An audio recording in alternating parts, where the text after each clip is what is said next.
Hi, good afternoon. My name is Amanda Rivera. I'm the hearing examiner presiding over today's case. The date is July 31st, 2025, and this is case DCI2023-00030. It's a request to the Cypress Woods RVPD. Because this is a quasi-judicial hearing, all evidence and testimony must be taken under oath. So if you intend to speak, if you could please raise your hand. Do you swear or affirm the testimony you'll provide is the truth? I do. Thank you.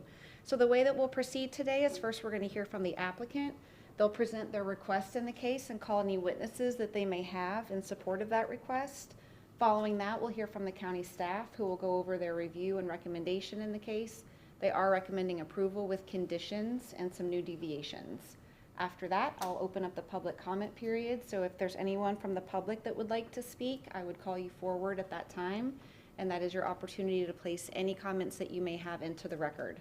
If you intend to speak at the board hearing, excuse me, let me modify that. That is not correct. Is this final? It's final with you. Okay, this will be final with me. So I withdraw that. Oftentimes in PD amendments, it can go either way, but this meets the qualifications under the Land Development Code for myself to make the final decision. So if you would like to speak, today would be your opportunity to do that. I don't see any cards here, so I'm not sure if anyone plans to put any comments on the record. Okay, so then we can dispense with the rest of the instructions and we'll begin whenever the applicant's ready.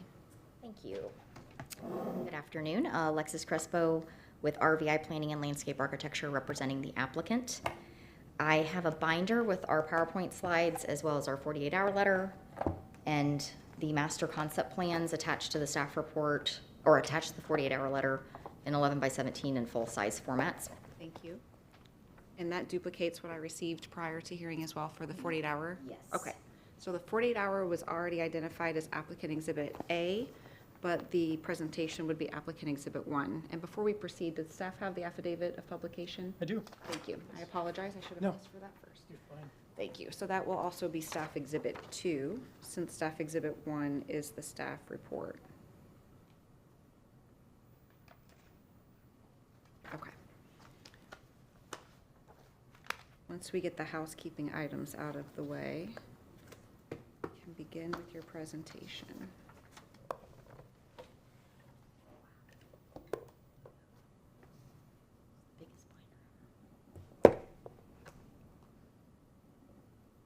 Okay, thank you. Thank you. Joining me here today is Bill Schwab, representing the Cypress Woods RV Resort HOA. Also Jeremy Stirk with Earth Tech Environmental will be here to testify to the flux map. You'll have noted in the staff report that we did receive waivers from the traffic studies and a lot of other information typically within a PD amendment application, so we have a limited list of speakers here today. I believe you're familiar with the subject property, having heard the previous PD amendment back in 2020. The subject property is outlined in red. It's 153 acres in size. It is very close to the I-75 Luckett Road interchange, so it's located immediately north of Luckett Road. To the west of the site, we have an industrial park developed with a mix of light and heavier industrial uses. To the south of the property are large lot agriculturally zoned properties. To the east is the Duke Farms operation, which is a very intensive ag operation with wholesale commercial nursery operations accessed from Staley Road. And then to our north, we have very compatible, consistent RV resort uses in the Cypress Trails project, again to the north, and then some remaining ag lands to our north and west. So we're here before you today for a series of amendments, kind of a housekeeping type amendment. This is an older PD, as staff did an excellent job outlining all the history and different ordinance or resolutions and amendments over the years. So we are here amending the latest resolution, which is Z20-0271, pertaining to this MHPD RVPD, and we are seeking to modify development standards, adding some deviations, updating master concept plan and conditions of approval. A little bit more specifically, the thrust of the amendment was to add the relatively new use of casita to the schedule of uses for phases 1 through 4. When you heard the amendment back in 2020 related to phase 5, they added the casita use at that time.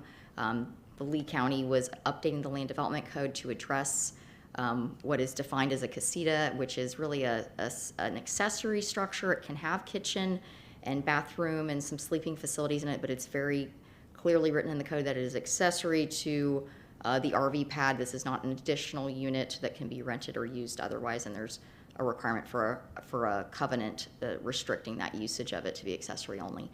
And so really the crux of the amendment was to allow phases 1 through 4 to have the casita use as an option the way phase 5 has, and also tie along with it the associated development standards as some additional flexibility was granted to phase 5 for those casitas related to setbacks.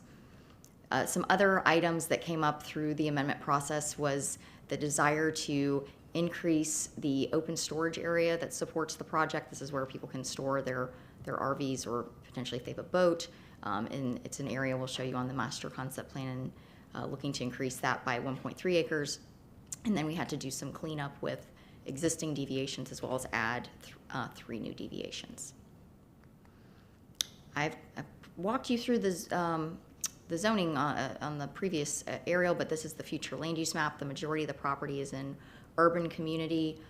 The southern portion you can see in the lighter green is within wetlands. We're not changing any density, intensity, or really the principal use of this site, so we maintain full compliance with the intent of urban community future land use. Urban community extends to our north within the Cypress trails and ag zone properties there. We have industrial future land use to our immediate west, and then to our east it transitions into the rural community preserve. And then there's also urban community in central urban to the south. I've kind of walked you through the zoning already, so I'll zip through that. I've mentioned the property's 153 acres. It's been zoned MHPD, RVPD since 1994. It's permitted for 611 units, of which a maximum can be of 599 can be RV units. The project is substantially built out. The lots have been sold. There is a mix of mobile home or park models with RV lots. Phase 5 Laguna Caribe is under construction. There's several lots have been sold within that, and so that's really the last portion of the project that's being built out. And as, again, staff did a great job of inventorying all the different zoning actions, including 6 administrative amendments, just to work out minor changes to the standards. And this is just a view of the new clubhouse in the Laguna Caribe Phase 5 area, and just some views of the different dwelling types within the community. You have a full-size version of the MCP. This is for all phases. This includes in the entire 153 acres. Phase 5 is in this northeast corner. The access on the master concept plan is from Luckett Road. We have the wetland preserve area along that frontage. The rest of the site is developed with internal roadways, the RV and mobile home lots, and there's a sizable clubhouse amenity area there, centrally located as you come in through the entrance. I'll get into more detail on some forthcoming slides, but the existing and proposed expansion of the storage is in this southeast corner. There is another master concept plan tied to it for the Phase 5 Laguna Caribe, which we're referring to as an optional MCP, since the old MCP also depicts this land area, but this was again approved and then modified subsequently, most recently through ADD 2022-00142. So the modifications, first, to allow casitas in Phase 1 through 4. Currently, it's only permitted in Phase 5. We are also seeking to apply the Phase 5 development standards for casitas to Phases 1 through 4 as well. That would allow for a 0-foot side yard for the RV pads only, so that those could be staggered on the lots, and then a 5-foot side yard setback for side and rear yard for accessory structures, ensuring that there's 10 feet between those for fire safety purposes, and then allowing those accessory structures to also be 0 foot from lake maintenance easements or landscape buffer easements. And those, again, were already approved for Phase 5. This is an excerpt of the Phase 5 kind of lot fit showing how that would work. with the staggered setbacks on the adjacent lots to ensure separation between the pads, the casitas, and how it would fit within the context of the lots. And that's just an aerial of how it's working in the real world with existing RVs on the sites. So the modification to the open storage, we're seeking to expand that by 1.3 acres.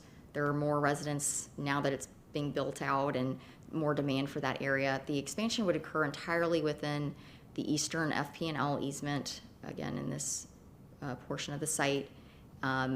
We did recalculate our open space and preserve because there was some of that area was allocated for our open space and preserve requirement. However, the original approval had excess, and so we were able to demonstrate that even with this area of open storage, we still will meet the land development code requirements for both open space and preserve. So that's the area there, and I just did a side-by-side. You can see just it's a smaller box, and then if my picture weren't blocking that, it extends all the way basically to the buffer frontage along Luckett.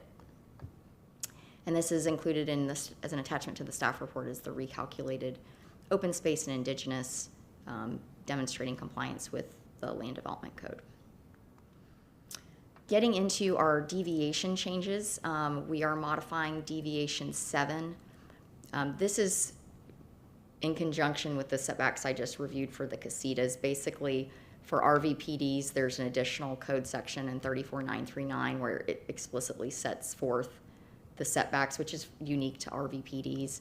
And so to achieve those development standards, we also needed to have a deviation from 34939B7C. And so again, this is to allow for the 5-foot side and rear accessory setbacks, and also a 20-foot street setback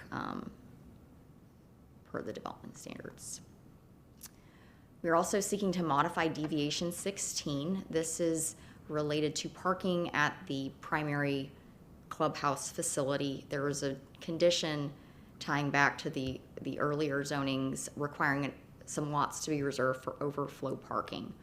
We submitted photographs of peak season views of the parking lot where it's really being underutilized. It's substantial and accommodates the development. There's a lot of folks that walk. There's a lot of golf cart usage. So we asked to not have to have those overflow parking lot areas, considering the existing parking was sufficient. And through those photos and I believe site visits during peak season, they were in agreement that we could eliminate that condition. So it's just a view of the parking lot and the abundance of available spaces. So getting into some, well, this is still a modification to an existing deviation. This is related to setbacks from upland indigenous preserve. There is a provision in 10415B1C that states the preserve setback needs to be increased to 30 feet where you're abutting indigenous community subject to fire. In this case, the plant communities, pine flatwoods. We've achieved approval of this deviation administratively in the past. We've had the full support of the Tice Fire Station for the lots listed there, 68 through 70, 75 and 76, and 121 through 137. We are looking to expand the deviation to allow for that reduced setback for lots 3 through 9 in phase 1 and lots 87 through 99 in phase 3. And it's still the same plant community, and the same condition that we worked out with the fire department would be applied, that the structures must be constructed of flame retardant materials. And that's really needed to be able to fit the casita on these lots, should those lot owners want to exercise that right. So then deviation 27 and 28 are new deviations. They are seeking the same principal item, which is to not plant the exterior of the wall on the west side of the project where we abut the industrial park. So that requires a deviation from 10421A8, which states that all required plantings have to be on the exterior of the wall. And then 28 similarly is just it's the same concept, but housed in 34-1743B3, that prescribes a buffer for optional residential project walls, which this would be. We do have the 40-foot wide buffer along that property line. In order to move the wall inside the site and plant the outside, we would have to disrupt existing native vegetation in that area.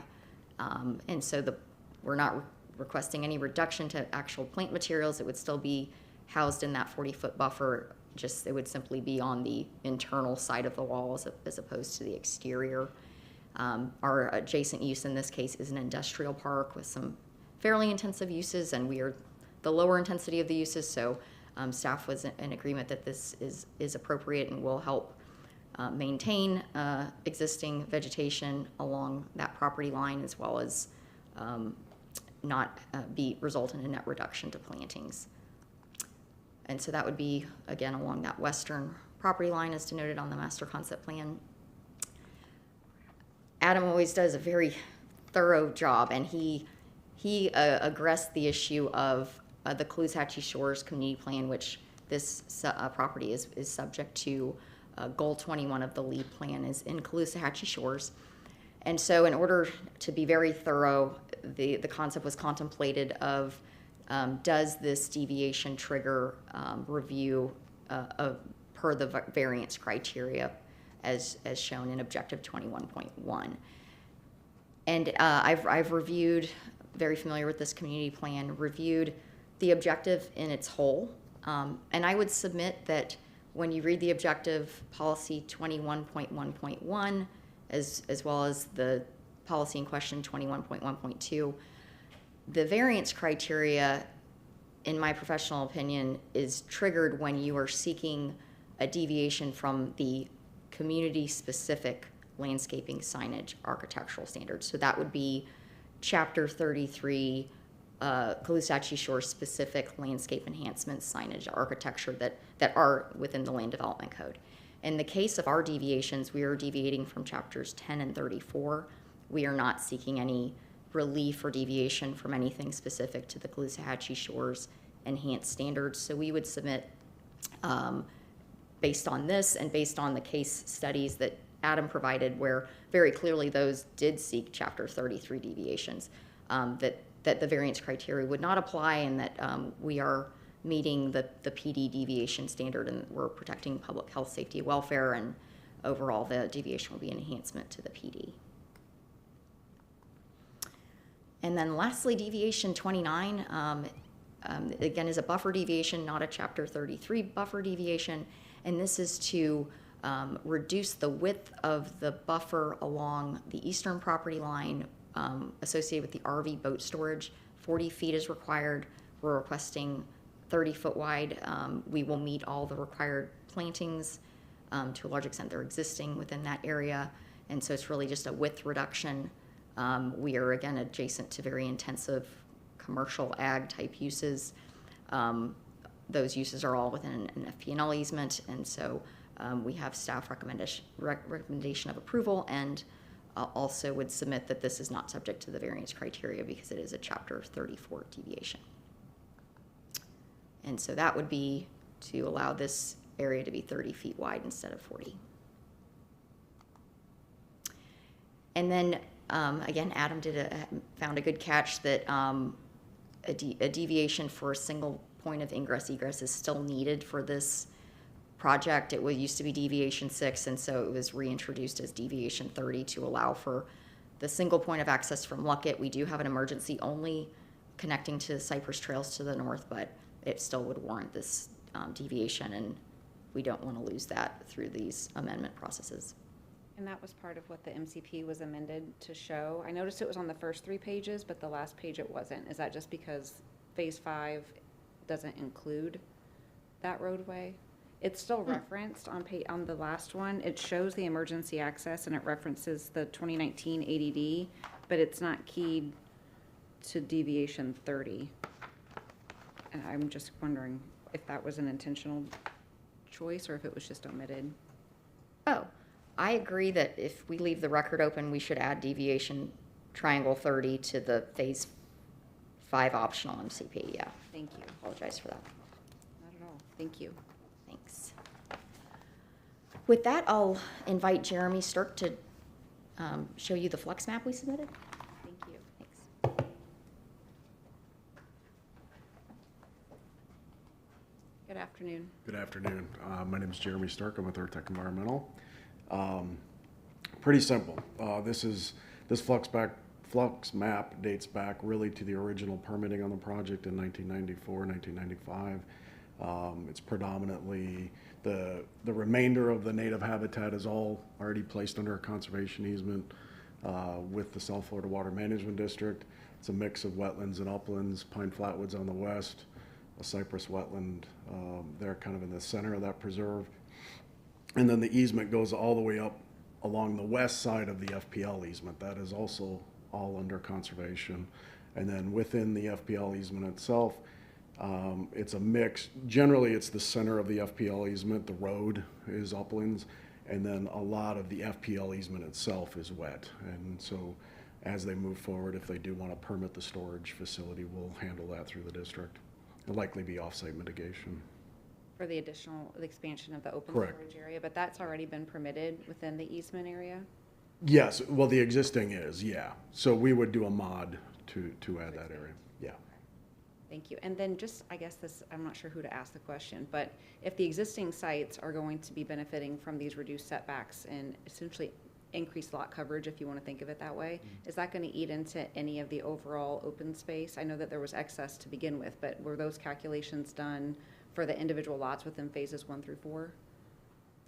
The overall, you're talking about the overall Yes, the requirement? That shouldn't have included anything on the lots. Okay, so it Yeah. wasn't, because when driving, I did the site visit yesterday, and it looks predominantly built out with it, just as the aerial is showing as well, but you do have those patches of the green space still within, so the individual lots seem to be fairly pervious, but there was, or impervious rather, but there was still some green area on each lot. Yeah, there's here. around the perimeter, along the north property line of even phase 5 and then into the existing development or the older development, those are all partial indigenous preserves. I mean, it was, back then we were allowed to kind of scatter them around the property, This one was fairly unusual in that they did put most of it in one spot. But back in the day, we used to scatter them all over the property, and then it just kind of ended up being compliance issues and stuff. So, but there should be none on lots themselves. Thank you. Thank you, and I can confirm that our open space calc does not include land area within the lots. Thank you. So then on lead plan consistency, the proposed amendments are consistent with the urban community underlying future land use category, as well as wetlands. We're not impacting our wetland preserve area along the Luckett Road frontage, and continue to meet the open space and preserve requirements. We're not proposing any increased density or intensity or change of the character or usage of the property substantially through this amendment. This will ensure continuation of compact growth standards as identified in Objective 2.1 by allowing for this existing community to be modernized and accommodate market demand for different accessory structures. We've addressed residential compatibility of land uses in policy 5.1.5. We're not changing any buffers related to our frontage on Luckett Road, where we interface with large lots to the south, and similarly to the north, where we abut cypress trails and ag zoned lands. We will maintain those 40-foot wide perimeter buffers in those locations. And then our community will be enhanced through the proposed wall, as well as 40-foot perimeter buffers abutting the industrial. The application has no impact on our consistency with Goal 21 and the goals, objectives, and policies associated with the Caloosahatchee Shores Community Plan. We are in agreement with staff that the proposed amendments meet your general rezoning decision-making criteria. The amendments are all consistent with the Lee Plan as just outlined. Our deviations do meet the test of protecting public safety and welfare, as well as enhancing the intent of the PD, providing for additional flexibility. The RV resort uses will remain compatible with the existing uses in the area. This is no change to access or transportation volume of the project. will not adversely impact environmentally critical or sensitive areas, and will get the appropriate state permits for any development of that open storage area. And the property is well served by the urban services and infrastructure of the county, and well within the future urban area. The application also complies with the PD decision-making criteria. It's appropriate mix of uses. It introduces the casita use, which was adopted into the Land Development Code several years ago for these types of projects. And there's substantial conditions that we're in full agreement with staff on to protect the public interest. And I've noted compliance with the deviation criteria for the newly introduced deviations. So with that, again, we have your staff recommendation of approval. We're in agreement with the staff report and all conditions. This application is consistent with your LEA plan and land development code. The project will retain compatibility with the surrounding land use pattern and will just really allow for consistent standards across the entirety of the project. We're happy to answer any questions. I did not have any, thank you. Thank you. You're ready, Adam, thank you.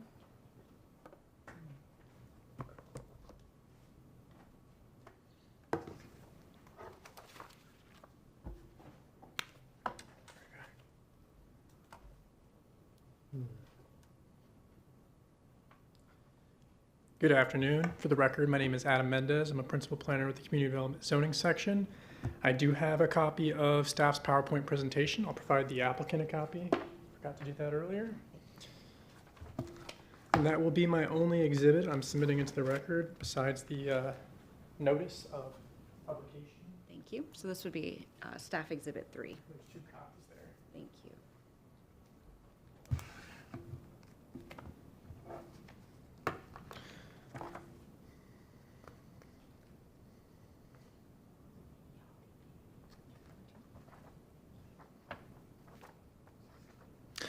Okay.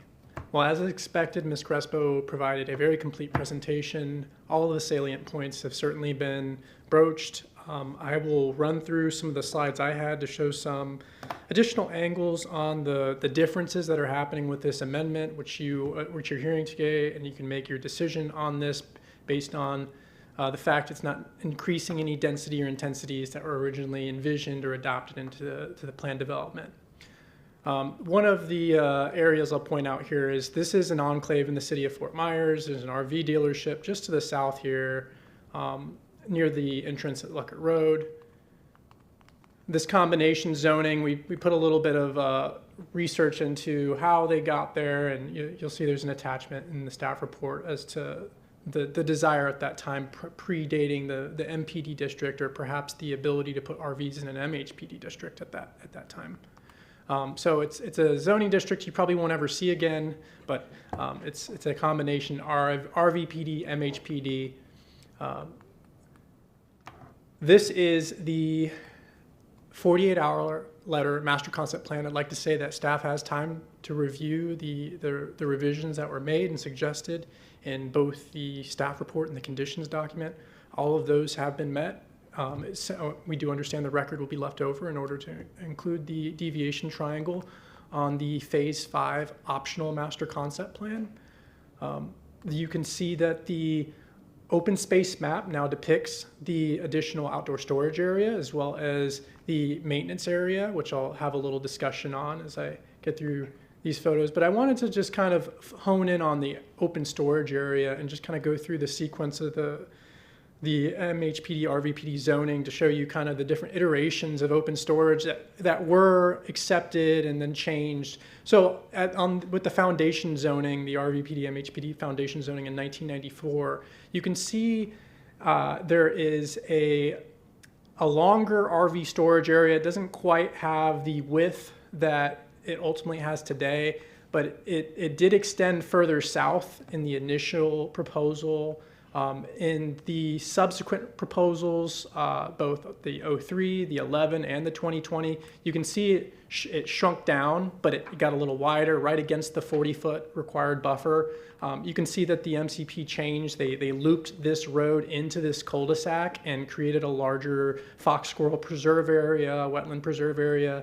They just looped that road in here, and this got a little bigger. But you can see that the open storage area kind of was either reduced or they doubled up on the other side. So what we're proposing here, if you're focusing on the RV and boat storage area, is just an extension down south, approximately 40 feet from the southern perimeter. There's no deviation or request for the required buffer width on the south side. There's no deviation with respect to the planting material. All those will have to meet at time of development order approval. The additional piece to this was to demonstrate the maintenance area on the master concept plan. This is a 2015 aerial of how this particular area of the site was used historically, and really what I could see in our records was this was set up as a temporary construction trailer site in the late 90s and early 2000s as they were graduating through their phases, and it kind of just stayed. It was temporary nature, and after its intended life, it was an open area to place equipment for maintaining the HOA, and so they kind of used it accordingly. It wasn't ever approved on paper. So they went through a process in 2023 or 2024, correct me if I'm wrong, to try to address this wall here. So this wall actually fell down during Ian, and the HOA approached staff to try to determine how could they build back what it was. And during that process, we discovered, well, there's a couple code sections in the LDC that say if you're putting an optional wall up, which it was, that the buffer plantings that are required are supposed to be on the exterior. And so we found a way to build back what was existing, because this wall was existing. But the same treatment was sought for the industrial area, and there was some ambitions to expand the open storage area, which led to, and casitas, which led to this. And so we're kind of tailoring this approval to memorialize what they are, unify site development regulations across all 5 phases once again for ease of administration. So you'll see on the open space diagrams, this is now carved out. We're still meeting the open space requirement, that is 40% of the entire site, with half of that as indigenous preserve area. With that, I can just go on to say that staff does find that the request meets the standard for approval for an amendment to the plan development, and happy to address any questions of the hearing examiner or the applicant. Thank you. No, I did not. It was very thorough. I appreciate that. There was a lot of case history on this site, as you said, and detailing through it the way that you did was incredibly helpful to understand kind of the chronology of how we ended up here, and applicant as well. I have all the materials that I need. Was there anyone from the public that wanted to speak today?